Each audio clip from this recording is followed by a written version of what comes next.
Dans ce journal, les services téléphoniques à la personne dans l'infoconso de l'UFC. L'infoconsommation de l'UFC Que Choisir de Artois du lundi. Avec nous, Tony Morales, vice-président. Bonjour Tony. Alors, comment interviennent les opérateurs de services à la personne ? Bonjour Mickaël. Alors, il y a ce qu'on appelle le mode prestataire.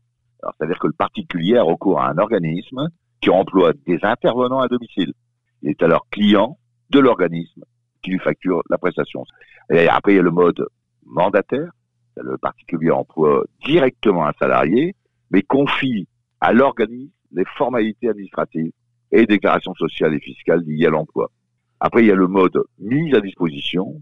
L'organisme de service à la personne recrute des travailleurs et les met à titre onéreux à la disposition des particuliers.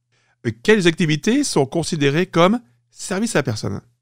Alors, pour exercer certaines activités de service à la personne auprès de publics fragiles, l'opérateur doit obligatoirement obtenir un agrément délivré par le préfet. Alors, pour exercer les activités d'aide et d'accompagnement à domicile, ce qu'on appelle SAAD, en mode prestataire, les opérateurs doivent obligatoirement obtenir une autorisation délivrée par le président du conseil départemental. Quelles réglementations doivent respecter les opérateurs d'aide à la personne ? L'organisme doit afficher certaines informations sur le lieu d'accueil du public, c'est-à-dire le mode d'intervention de l'opérateur, la liste des prestations, le prix hors taxe et toute taxe, les détails et le prix des frais annexes éventuels. Alors le professionnel doit remettre au consommateur un devis, gratuitement. Le devis est remis obligatoirement dès que le prix mensuel de la prestation dépasse 100 € TTC et une facture gratuite au support durable. Alors les organismes de service à la personne doivent transmettre aux consommateurs des informations claires et loyales concernant les prestations et la qualification des intervenants. Depuis le 1er janvier 2017, tous les bénéficiaires de services à la personne peuvent prétendre à un avantage fiscal. Celui-ci a été élargi à l'ensemble des contribuables. Il est nécessaire de bien se renseigner auparavant auprès des services fiscaux. Tony, quelles règles s'appliquent pour les opérateurs de services d'aide à domicile, les SAD ? Les SAD sont à destination des personnes fragilisées. Par conséquent, la réalisation de ces services est soumise à une réglementation très spécifique, plus protectrice des consommateurs vulnérables. Alors, le contrat signé avec le consommateur est intitulé document individuel de prise en charge. Il doit définir les objectifs et la nature de la prise en charge. Il doit contenir la liste des prestations.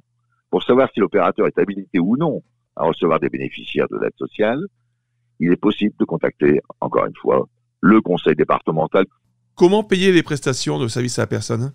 Il y a l'utilisation du chèque emploi-service, le CESU, préfinancé par une entreprise, un comité d'entreprise, une mutuelle, caisse de retraite ou collectivité territoriale. Et alors en plus, il existe des aides financières, l'APA, c'est-à-dire l'allocation personnalisée d'autonomie, l'ASPA, l'allocation de solidarité aux personnes âgées, PCH, la prestation de compensation du handicap, l'AEH, allocation d'éducation de l'enfant handicapé, le CMG, complément du libre choix du mode de garde. Alors renseignez-vous, comme je l'ai dit, auprès du conseil départemental, de la CNAV, de la MDPH ou encore de la CAF pour connaître les aides financières auxquelles vous pouvez prétendre. Tony Morales, merci. Je rappelle, vous êtes vice-président à l'UFC Que Choisir de Artois. Plus d'infos aussi sur ce sujet. Et pour les litiges à consommation, direction la Maison des Sociétés, 16 rue Aristide-Briand à Arras, la ligne directe 03 21 23 22 97 et sur artois.ufcquechoisir.fr. Tout de suite, l'actu du monde.